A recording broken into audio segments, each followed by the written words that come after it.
Baba mtu ndaka kazi nikulipe. Unakubali kwanza? Kazi gani? Kazi nyingine naweza kusema tuone nikakuchinje.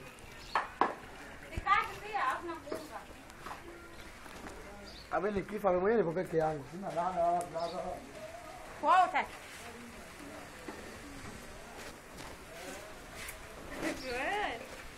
Shoga fulani.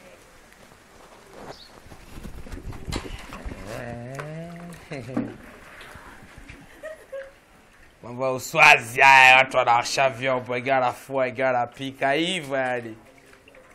Sielewi jamaa wangu. Jamaa kama utaelewa tu uswazi. Hebu angalieni maisha uswazi jamani. Muwapeni pole hao. Muwapeni pole wenye maisha uswazi hao.